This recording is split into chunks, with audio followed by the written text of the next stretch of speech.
Hello peoples, it's Annoyed Gamer. It's Saturday morning, or Saturday afternoon, or like I say, whenever you watch this thing. Anyway, I am Marcus Beer, and today I am going to do two things. One, a little later on in the show, I'm going to answer some of your questions.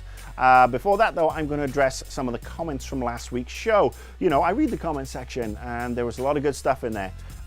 There was some stuff that was just daft, but anyway, on with it.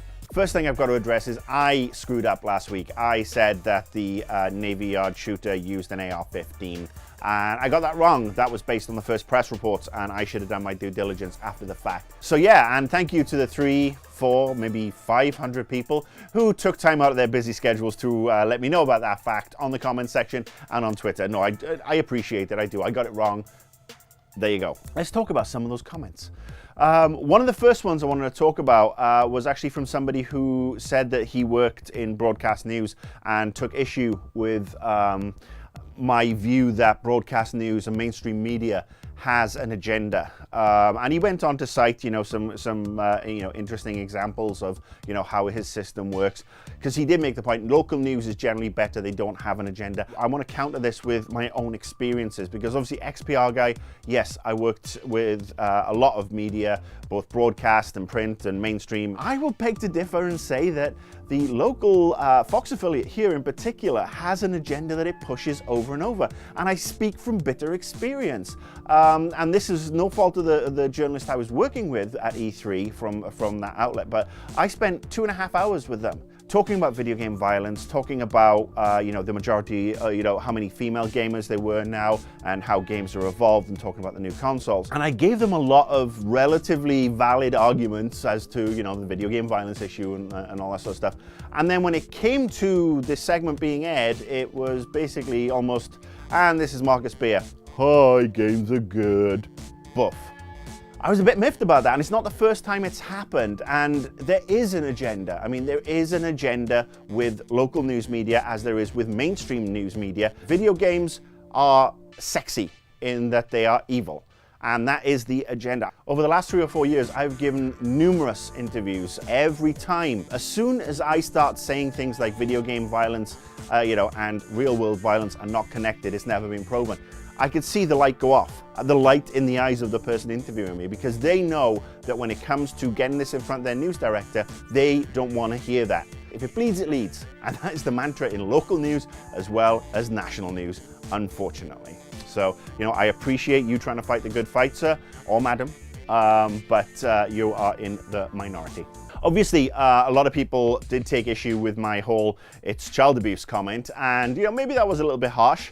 Maybe I'd have been better off saying it's a dereliction of parental duty to give their child Grand Theft Auto if their child is 11, 12, 13 years of age. We do talk about sitting down with your son or daughter, talking about the game you're giving them, playing it with them, discussing it afterwards. I had the TV on earlier this week. In the background, something was playing. It turned out to be the Wendy Williams show. Not exactly something I watch, but I can appreciate she appeals to a certain demographic. And she's talking about GTA. And she's talking about her 11-year-old son. And she's talking about giving him GTA. That woman is watched by lots of other people, lots of impressionable people, especially in this day and age. Her coming out and saying that is so ridiculous, and it's also doubly ridiculous because she's on Fox, which, shows this whole separation of Fox Entertainment and Fox News, and how, one pays for the other to be an asshole to the other. It's a vicious circle. Rupert Murdoch is an evil genius. I give him that. But yeah, I mean, for her to come out and say that is actually kind of ridiculous and, morally reprehensible to me, because she's like, yeah, he was up there playing his game upstairs and I was downstairs with my friends. I'm like, that's the problem. Sit and talk. If she'd have realized, there's drug use in the game. There is excessive violence in the game. There's a lot of stuff in there that if you don't talk to the kids about, they're going to get desensitized. You notice I didn't say nudity. I don't have a problem with nudity. I don't have a problem with sex. I think nudity and sex are two very natural things, and I actually think we should be more worried about violence in media and in life. And yeah, so obviously there were a lot of people then commenting about, well, I watched horror movies from the age of 3 and my parents were cool, or it's like, nobody tells me how to parent my child. My child is 8 and I will give him Grand Theft Auto 5 because I can, because it's my right. That's the problem. People thinking it's their God-given right to parent the way they want to parent. or not parent, as a matter of fact. You know, we grow up very quickly in this world. There is a lot of innocence that is lost very, very quickly. I am a big fan of letting a child be a child for the longest possible time. I'm not saying keep your kid a child and wrap it up in cotton wool. I'm not saying raise a man baby who at the age of 21 then discovers there's guns and war and everything and, you know, boobies and all that sort of stuff and then all, you know, is totally maladjusted. I'm talking about talking to your kids. I'm talking about managing what they play, what they see. If I am a parent, I wouldn't let my kid play video games probably for the first 8 to 10 years. I'd have them read and, you know, explore life. So just like you feel you have this God-given right to be the cool parent and give them GTA, I have the God-given right to call you out on it and tell you that I think it's wrong.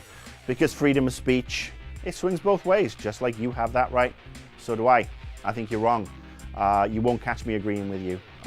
Anybody under the age of 13 is way too young to be playing Grand Theft Auto. Okay, time for a couple of quick questions before the end of the show. First one up, this one's from Jake Baldino, and Jake asks, can you see Valve actually marketing Steam machines to non-PC gamers? How could they go about doing that? Advertising, etc. Well, Jake, I don't know who Valve's demographic is for the Steam boxes, to be honest with you. They're going to be about $1,000. Are people going to put them in their living rooms when you can buy a PlayStation 4 and an Xbox One for the same price that does a lot of the same things? I don't know. I don't think so. I don't think it's going to go to the casual user. PC users, I've already got a kick-ass gaming rig and a kick-ass gaming laptop. I just bought the Razer Blade. The Steam box or the Steam OS apparently will work on other machines, which is going to be cool. That might be, you know, that might be their way in. I really don't know what they're going to do, and I don't think Valve does. To be honest with you, I think they might be just running away with things a little bit too much here. All right, next question is from William Pimlott. How excited are you for the Stick of Truth now that it has a release date? I don't have a problem with the release date of Stick of Truth like some people do. I think, you know, that sort of like early December one. It worked for Far Cry 3 last year, which was a fantastic game. Unfortunately, balked the the awards for that game, I think. South Park is going to sell. I'm still concerned. I mean, to be this late in the schedule and to only have seen guided gameplay demos at E3 and pre-E3 is a little worrying. I know Obsidian can create great stories for their games. They do that a lot. I'm just wondering if the actual gameplay is going to have enough variety. But we will see come early December. Okay, and this last one is from Stuttering Craig, who is you know, very familiar to everybody here, but he's chuckling away. He's part of the Screw Attack crew. And he's asking, explain why people who work in the games industry are so miserable and uppity. I've never understood it, and those who were. Well, Craig, I mean, not everybody can be, you know, happy and, you know, fantastic and, you know, just loving life the way the Screw Attack guys do. Look, I'll be honest with you, it's like any other job. I mean, I spent so much time working inside the games industry that I was, for the first 10, 11 years, as a PR guy, I was phenomenally happy. And, you know, there was less of the bullshit. It was more fun stuff. But over the last, you know, 10 years in particular, and the last 4 or 5 of mine in PR, games did get big. Games got very corporate, and with corporate comes a lot of rules. And with a lot of rules comes a lot of new people who have no experience, who aren't necessarily gamers. And they don't really love games. They're in there just because it's cool and funky. And there's this huge influx of that around 2003. Professionally, they're probably great people at executing their jobs, but they don't have that love for games that a lot of people have. I'm here because I love games. And I love games, and then I get pissed off the shit goes south. And when shit goes south, I want to bitch about it, and I want to complain about it, and I want to kick up a fuss so that hopefully something can be done about it.